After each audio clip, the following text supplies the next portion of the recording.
Si es que hubieran, creo yo, que 2 o 3 cambios de gabinete, el tipo de cambio podría quedarse en 3.6, 3.7 en el transcurso de todo el año. Estamos conectados ahora vía Zoom con Javier Zúñiga, economista, que hay que decirlo. Muy buenos días, Javier. ¿Cómo estás, Nicolás? Muy buenos días. Encantado de verte. Eres brujo, Javier, aparte de economista.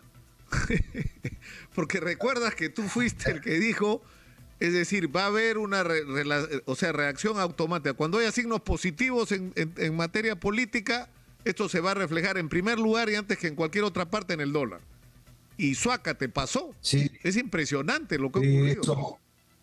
Eso es evidente. El tema de incertidumbre política afecta decididamente al tema del tipo de cambio, ¿no? Yo recuerdo haber dicho lo mismo que dijo Julio Velarde, que el dólar podría estar en niveles de 3.6 o 3.7. No creo que en este momento lleguemos hasta ese nivel. Creo que llegaremos alrededor de 3.85 porque todavía persiste la incertidumbre política. Si es que hubieran, creo yo, que 2 o 3 cambios de gabinete, el tipo de cambio podría quedarse en 3.6, 3.7 en el transcurso de todo el año, todo el año. Ahora, pero la razón la hemos conversado anteriormente, es que hay cualquier cantidad de dólares como resultado de las exportaciones. Las exportaciones peruanas el año pasado fueron 45.000 millones de dólares, este año serán alrededor de 57.000 millones de dólares. Por lo tanto, hay cualquier cantidad de dólares como para que el tipo de cambio se mantenga en una situación de 3.6, 3.7 al cierre del año. Ahora, la tendencia ha sido, digamos, por la incertidumbre y la desconfianza, a comprar dólares, ¿no es cierto?, para asegurarte. El problema es que cuando el dólar bajó, es decir, hay gente que compró el dólar a 4 soles 10, 4 soles 12, ¿no es cierto? ¿Qué va a pasar cuando el dólar baje a 3.7 si los signos positivos continúan? Va a perder 50 centavos por cada dólar que compró. O sea, así como hubo un momento para comprar, digamos, mirado desde el punto de vista frío, económico, así, ¿no es cierto?, brutal, crudo, este es el momento para vender. ¿O no? Evidentemente, pero eso es caer en lo que se denomina, ¿no?, las opciones especulativas del tipo de cambio. Pero yo prefiero pensar que con un tipo de cambio bajo de 3.6, 3.7, ¿no?, el precio de los alimentos empiezan a bajar lentamente, el precio del combustible también, el precio de la luz también, y la inflación regresa a los niveles de siempre, que es alrededor del 2%. La inflación es el peor impuesto para los más pobres. Por lo tanto, si el tipo de cambio baja, nos vamos a ver que casi inmediatamente el precio del pan, el precio del pollo, el precio de la luz, el precio del petróleo, el combustible, tendrán que bajar, y tendrán que bajar por el efecto del tipo de cambio. El tipo de cambio va a dar mucha tranquilidad, y por otro lado también va a dar la tranquilidad este gabinete de la posibilidad de traer inversiones. Ya hemos conversado anteriormente contigo, Nicolás, que el año pasado solamente llegaron 982 millones de dólares de inversión extranjera directa. Este año llegarán 4.000, pero este país necesita para vivir 9.000 millones de dólares. Si es que no estamos en una situación de tranquilidad, no riesgo, entonces, ¿qué inversionistas van a venir a trabajar al Perú? Y los necesitamos porque esos recursos generan empleo inmediatamente. Claro, pero esto hemos estado conversando a lo largo de la mañana sobre cómo lograr este clima de confianza, ¿no es cierto? Y esto es una responsabilidad compartida.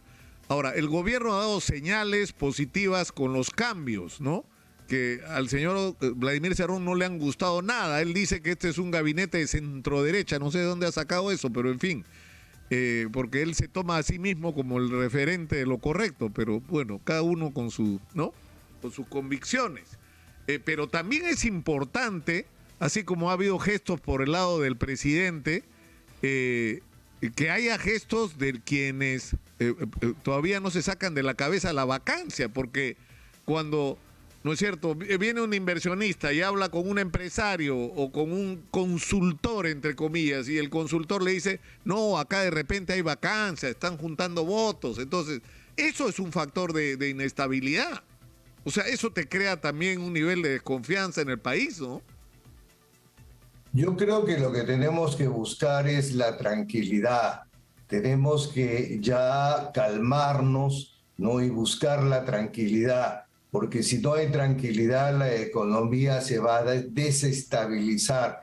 Ya hemos conversado anteriormente la necesidad que el sector empresarial trabaje de manera conjunta con el Ejecutivo. A mí me da la impresión que la señora primera ministra es una persona con la cual se puede dialogar, se puede conversar. En la visita a los Estados Unidos solamente vimos al presidente de la Sociedad Nacional de Industrias, a los representantes de la Cámara de Comercio Americana, que era obvio, y a un empresario más. Pero yo creo que ha llegado el momento de darle tranquilidad. Si el tipo de cambio empieza a llegar a niveles casi normales, digo yo, 3.8, 3.85, el siguiente paso es la tranquilidad, la relación de los empresarios con el gobierno, porque de esa manera podemos darle, ¿no?, la estabilidad económica necesaria para que la economía empiece a crecer nuevamente. Los resultados de crecimiento de este año no son reales porque es el resultado del rebote estadístico. El resultado de crecimiento se va a ver recién el próximo año. Claro, porque y si es que no se juntan los empresarios con el Ejecutivo, no poco podemos hacer. Claro, porque, es decir, las cifras ahora son engañosas porque el año pasado en todo el mundo hubo una profunda caída, ¿no es cierto? Entonces, el regresar a la normalidad no es necesariamente crecimiento, ¿no? O sea, te has recuperado, pero recién, como tú dices, lo vamos a ver el próximo año. Ahora, ¿qué debería ocurrir desde tu punto de vista, Javier? O sea, ¿qué falta hacer? Porque ya el gobierno ha hecho gestos, o sea, tendría que hacer más gestos el gobierno. ¿En qué sentido? ¿En qué dirección? O sea, ¿de quién depende esto, no? Yo creo que podría analizarse, ¿no?, el probable retiro de 2 o 3 ministros. No, yo creo también que el sector empresarial tiene que trabajar sí o sí, no, con el Ejecutivo, que el Ejecutivo y el Legislativo yo creo que ya deberían de dejarse de estar en una situación, ¿no?, de diferencia y ponerse a trabajar, ¿no? La economía sufre demasiado con la inestabilidad política. Hemos conversado muchas veces que existen 3 reglas de oro para invertir. Uno es la estabilidad política, que no hay. 2, un poder judicial, ¿no?, que sea justo, que creo que a veces no lo hay. Y 3, no me cambies las reglas de juego. La aseveración de la primera ministra acerca de que el tema de la Asamblea Constituyente es un tema que no está en prioridad, es muy, muy importante para que el inversionista extranjero pueda regresar al Perú.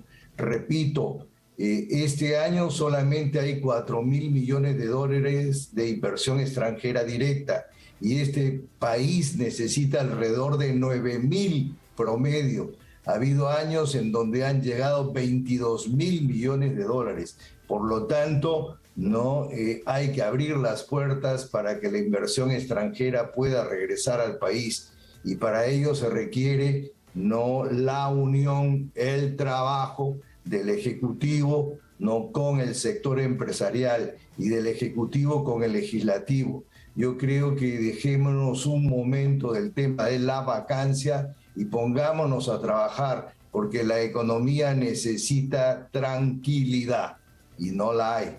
Claro, eso precisamente por eso Standard & Poor's ha dicho, mira, literalmente dice, ¿ya?, un entorno político fragmentado, y un legado social difícil de la pandemia podían dañar las perspectivas de crecimiento a mediano plazo de Perú y empeorar sus métricas de deudas, señaló Standard & Poor's. Es decir, todavía todavía no nos jalan, ¿no?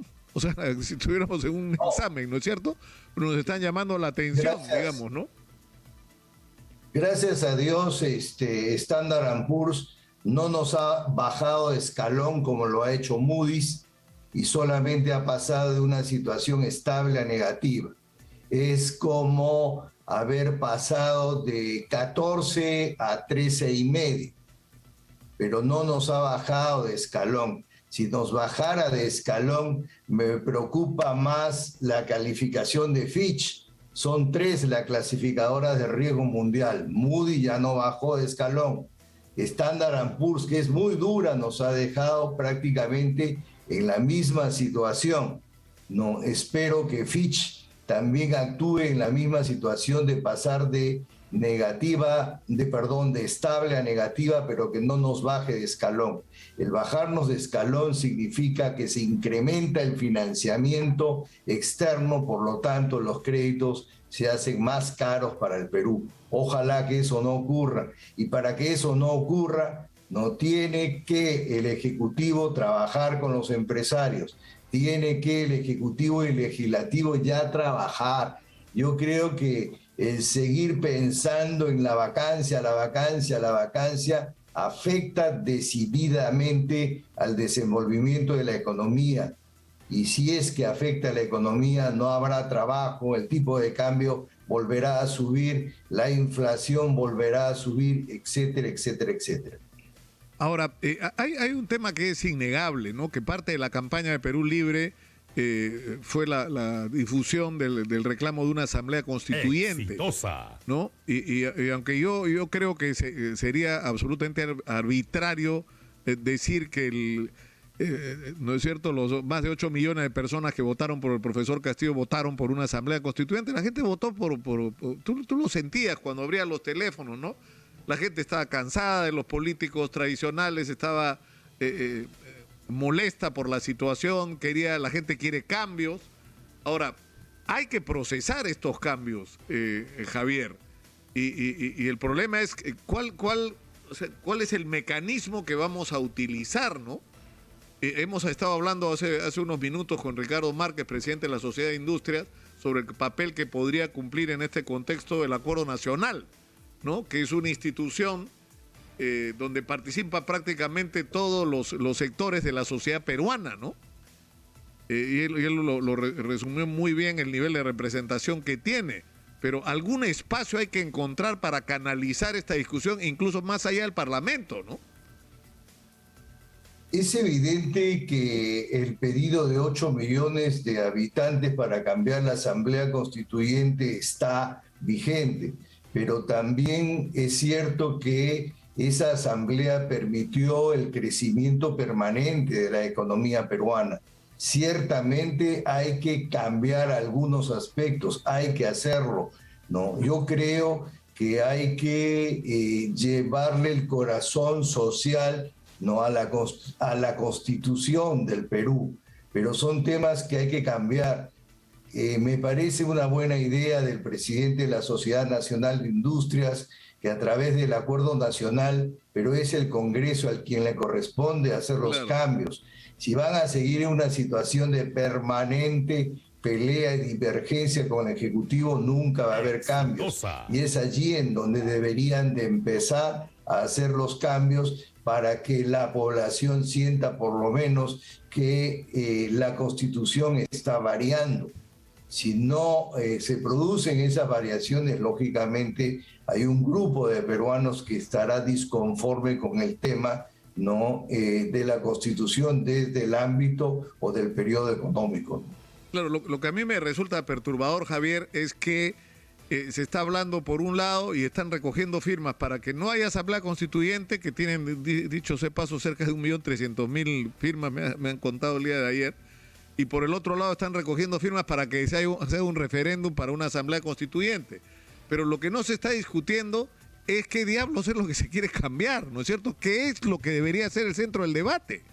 Es decir, quiero cambiar la vacancia, el tema de la cuestión de confianza, el capítulo económico, los contratos ley, es decir, ¿qué es lo que se quiere cambiar exactamente? El rol del Estado en la economía, el reconocimiento no de derechos de la salud y la educación. O sea, ¿por qué no se puede ordenar eso y en ese contexto ver cuál es el procedimiento para producir los cambios que se requieran o no? Porque tú para hacer ese tipo de cambios necesitas un gran consenso nacional, ¿no? Eso es evidente, pero la idea es ponerse de acuerdo en qué es lo que quieres cambiar y hacerlo. Pero la discusión en el Congreso es, creo que, de divergencia permanente. Yo hasta ahora no veo, y creo que solamente el economista o el congresista Anderson, el único que ya habla de que la vacancia no es el camino, ¿no? Y si ese no es el camino, entonces el camino es la variación de la Constitución dentro del tema de acuerdo nacional.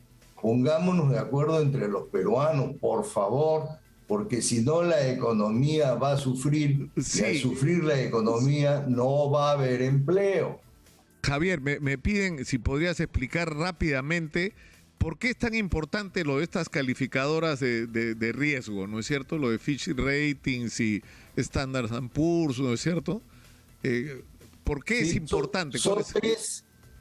Son tres las clasificadoras de riesgo más importantes del mundo. La primera es Moody's, la segunda es Standard & Poor's y la tercera es Fitch.